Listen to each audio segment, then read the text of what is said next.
Hi, Shraddha from Love Bites. How are you guys doing? Today we are doing fox nuts or makhana as we call them.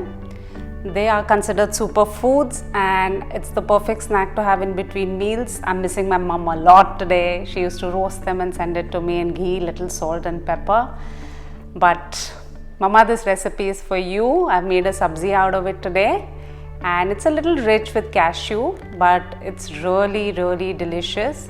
Goes very well with our paranthias and our fulkas, or our tandoori roti, naans, whatever you want. And it's a good dish to have because fox nuts overall are very healthy, right? They have almost no calories. They're very rich in calcium and very high in fiber. So do give it a try, guys. It's all the recipes are given in the description box below. Do give it a like, do subscribe and keep watching. Bye guys. Start the process. It's really quick and easy again. I hope you guys like it. So we're going to heat a wok with some ghee in it and I'm going to roast the makhanas or the fox nuts. Take about 2 tablespoons of ghee. You all can take oil also. I prefer cooking in ghee. Let it heat up. And we just have to roast the makhanas to a crisp and keep it aside. This is about 3 cups of makhana. Here. It should take you around 2 to 3 minutes. You need to just get it crisp. And don't skimp on the fat in this. If you use ghee, makhana is a superfood and with ghee, it's going to benefit you all a lot. Roasting it for around 2 to 3 minutes. See, the color is becoming brown. Just pop one in your mouth and see if it's crisp, and then it's done, and just keep it aside. I'll make the puree. This is about 1.5 cups of chopped tomato. It all goes into the mixer. A tablespoon of chopped ginger, 1/4 cup of broken cashew, and half a teaspoon of chili powder. I'm adding my chili powder to the tomato gravy to give it a better color.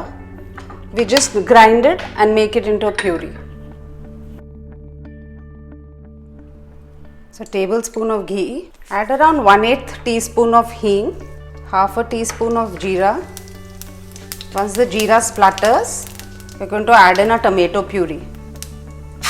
We have to cook this for some time and then we'll do the next bit.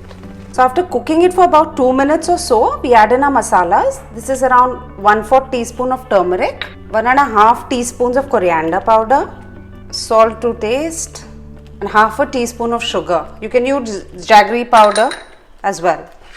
And now we have to cook it for some time till the oil leaves the puree. So we've cooked it at least for 7-8 minutes.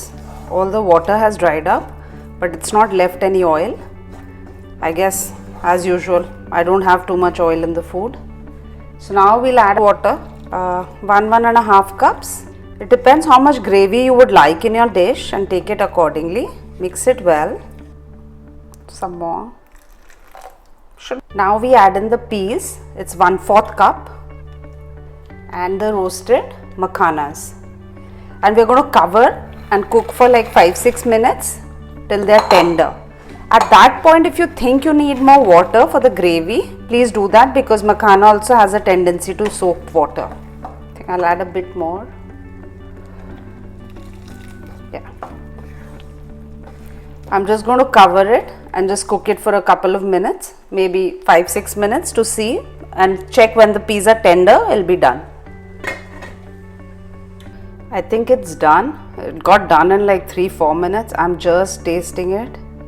It's a little khatta, so you can add a little more sugar. At the end, just add your 1/4 teaspoon of garam masala, and this is 1/4 cup of finely chopped coriander. Just mix it. You can add more water and more spices if you want at this point, according to your taste and the gravy that you want. You want it a little thick or thin, and then just serve this.